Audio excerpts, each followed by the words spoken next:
so we're looking at lesson 2.5, day 2, solving rational equations. So a quick note before we start this, and you might want to make a note up here, or if you have room on the back of the previous page, you should have some room there. Finding the least common denominator or least common multiple, the least common multiple of the denominators. So I'm going to give you an example here. We have x cubed. After in factored form, this is what it would look like. You always got to get it in factored form first.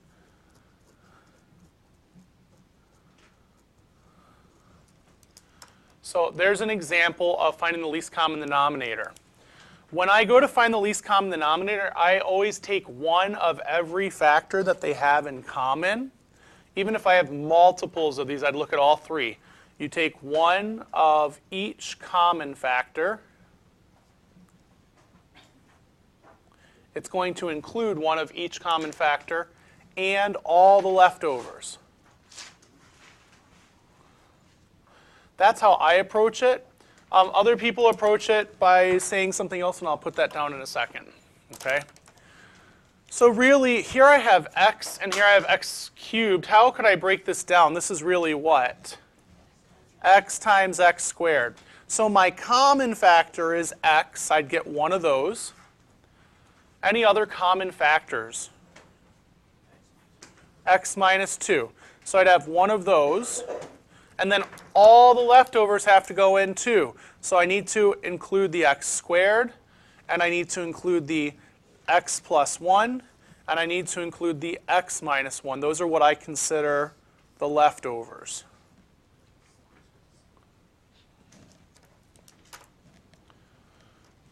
So then I end up with my least common denominator for these being rather large, x cubed by x minus 2 by x plus 1 by x minus 1. It's going to be a 6th degree polynomial. I wouldn't multiply it out here, though.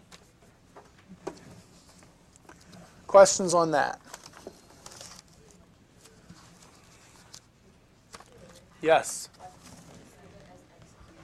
I could have. So the other way you could say, you know what, if I have the same factor but one of them has a higher degree, just take the higher degree. What I don't want you to do is say, oh, there's an x and an x cubed, so I'll make it x to the 4th. You wouldn't do that. Okay. So if you have them that have the same base and a higher exponent, you do the higher exponent. Okay. All right, so we're going to look at these. Back in geometry and in Algebra 1, you solved problems like letter A when they looked just a little bit different than this. And here's what you did for that. You said, well, Mr. Ritter, there wouldn't have been a 4 there in Algebra 1 or in geometry. It would have been 20 over x plus 3 equals 4. That's what it would look like if I added 4 to both sides. And I wouldn't have looked at it as 4. I would have looked at it as 4 over 1. And so if you have a fraction equal to a fraction, does anyone remember what they did in middle school for that? Cross multiply. In effect, what you're really doing is taking the least common denominator. In this case, it would be 1 times x plus 3. But what happens to the x plus 3 since I have a factor in the numerator and a factor in the denominator? They cancel out or divide away to 1. And the same thing over here. You've got 1 times x plus 3, but in this case, the 1's cancel. That's why cross multiplication works. You're multiplying both sides by the same thing. It's still equal. So this gave you 20 equals 4 times x plus 3. And then you distributed the 4x plus 12. Subtract the 12.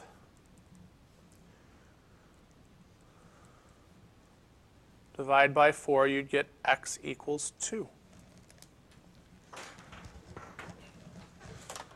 All right, so if you want to, as long as it's one fraction on the left side and one fraction on the right side, you can still just use the method you've known for many years, which is cross multiply. But there's something that we have to be careful of when we're solving rational functions or rational equations that is the same, and it's why they're grouped together in this unit, as when we solve radical equations. Remember when we solved these in the beginning of the unit? Okay, you don't? Okay, anyhow, when we did that, what did we have to be careful of? when we got our answers? Well, not plus or minus. We had to be careful of, see here we squared, so we introduced additional solutions, right? So here, if we're multiplying by least common denominator, we're changing it a little bit. So it's possible to get extraneous solutions. So we're going to use the, step one is to find the LCD, and we're going to use the LCD to eliminate fractions or eliminate denominators or simplify the problem. And then we solve, and then the last step is going to be check for extraneous solutions.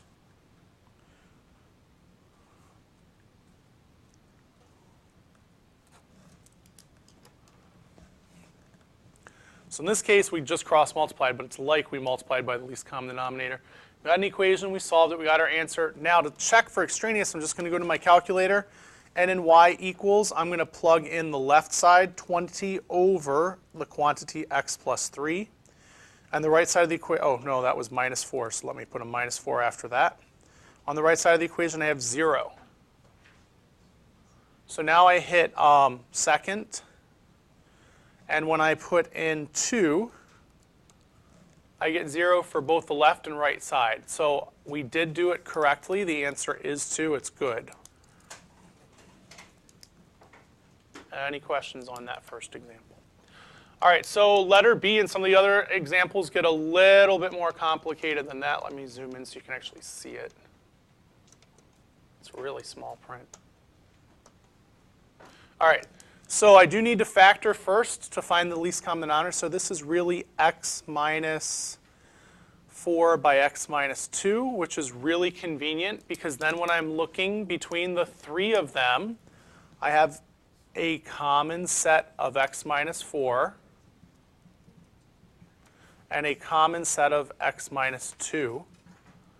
So those are common factors between those denominators.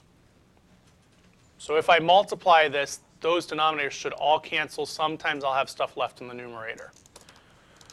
So I'm going to multiply this equation right here by x minus 4 and by x minus 2. I'm going to multiply this expression right here by x minus 4 by x minus 2.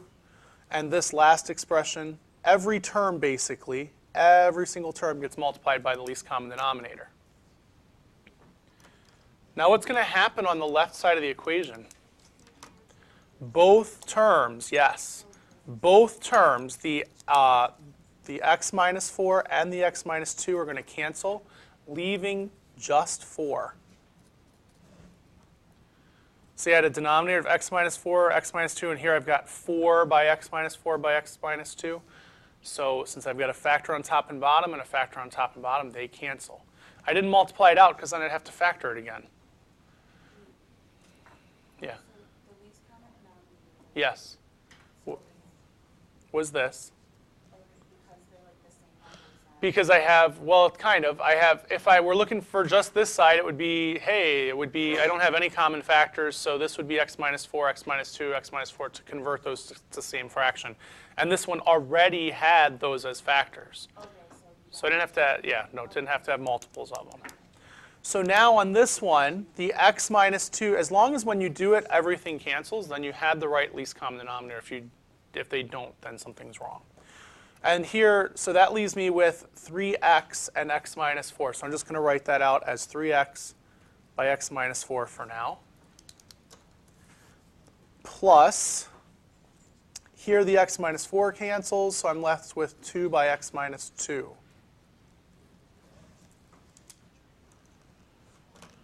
Any questions? So now I'm going to distribute the 3x and distribute the 2. And I end up with a quadratic equation. Instead of a rational function, I'm now looking at a quadratic equation. And so I'm going to combine like terms on this and get it equal to 0. So that's going to be negative 10x. By the way, I have some people who see this 4 and see this 4, just make them disappear. They don't because the signs are different. So when I take 4 away, it actually becomes minus 8. If this isn't factorable, then I'll have to use quadratic formula, but I'm going to hope it is factorable. 3x by x. If I do, that'd mean 12. I want negative 12 and positive 2 to get negative 10. Still multiplies to negative 8, so we're good there. So this means at least the solution to this quadratic equation right here is x equals negative 2/3 or x equals 4. Those would be zeros for the quadratic. The question is, do they make the equation true? Or a different question, another way to approach this problem, instead of doing what we're doing, which is probably the most common method, it's the most direct method, you could, if you wanted to, get these all on the same side and write them as one large fraction, one large rational equation equal to 0, and then you could find the zeros by setting the numerator equal to 0, but it gets more complicated, so we just do it this way. So looking at this, I'm going to plug in the left side into my calculator.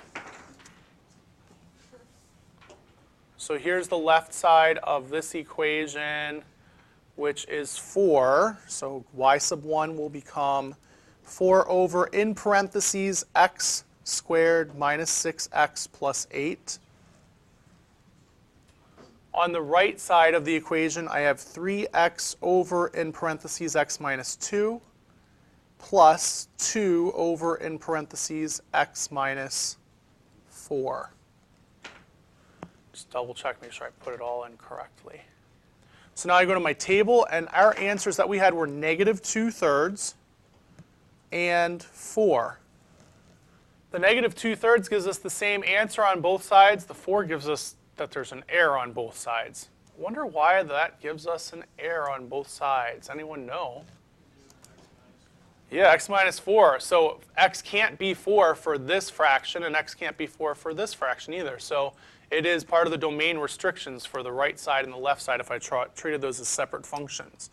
So the x equals 4 is actually an extraneous solution, and it's not even part of the domain on either if we treated them as separate functions. X equals negative 2/3 is the solution that makes both sides of the equation true. Or if you viewed them as a function here and a function over here, it's the number that works for both functions. All right, try letter C and letter D. One of them might not be factorable, but the other should. So you're going to try letters C and D using this method. Okay, where's my mouse? There we go.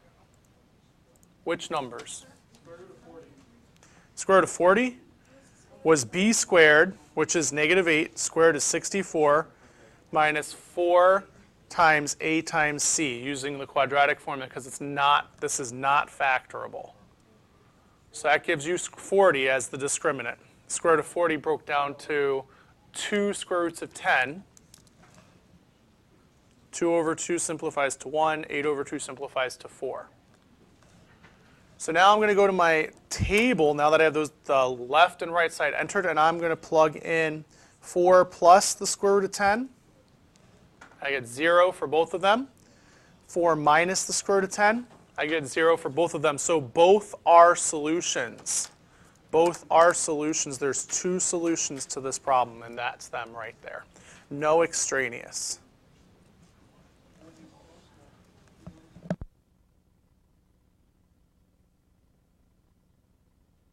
On the next one, when you factor this, luckily, you didn't have any leftovers. You've got a common denominator of x plus 3 by x minus 6.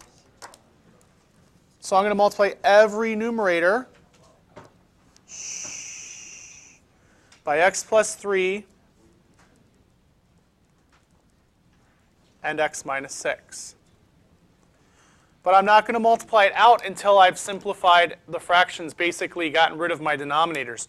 In this case, there's a factor of x plus 3 in the numerator and denominator that cancels. So I'm left with 2x times x minus 6. In this case, I have a factor of x minus 6 in my denominator and a matching factor of x minus 6 in my numerator. That's why I multiplied by the least common denominator, so I could get rid of it. I'm left with 3 by x plus 3. And on the right-hand side of the equation, both the factor of x plus 3 and the factor of x minus 6 cancel, leaving just 27. So now I can distribute 2x squared minus 12x, 3x plus 9. I'm going to combine like terms, and I'll move the 27 to the other side to get it equal to 0. So this will be 2x squared minus 9x minus 18, which is factorable. It's 2x by x and 6 and 3. Yes. No. Yes. 6 times 2. Negative 6 times 2 is negative 12, plus 3 is negative 9. So there are my factors for this quadratic.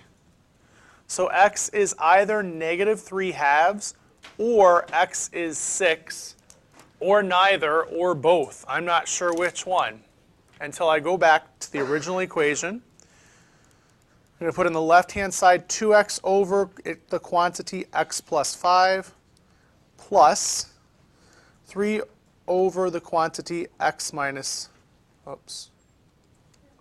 x minus 6. Who are you looking for? Right there.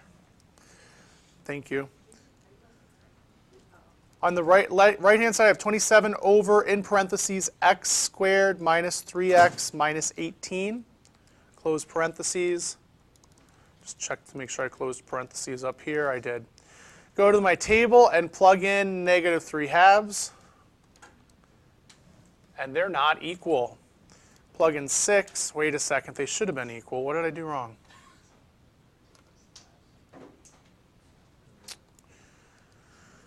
(2x over x plus 5 plus 3 over x minus 6). That's good. 27 over x squared minus 3 minus 18.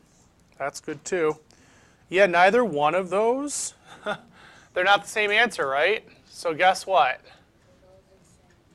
They're both extraneous. Extraneous. I feel like I did something wrong though. Hold on. Negative 12. Nope, that's right. So they're both extraneous. Neither one works. No solution.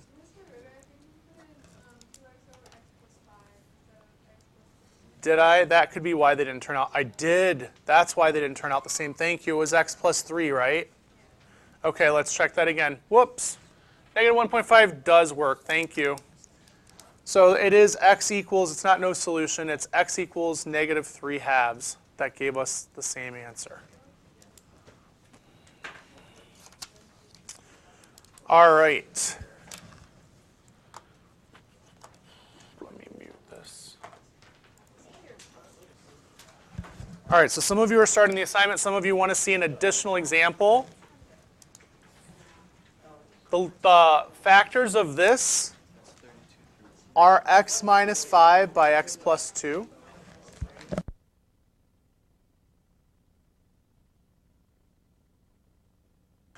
All right, so our least common denominator is x minus 5 by x plus 2. So I'm going to multiply that by every term.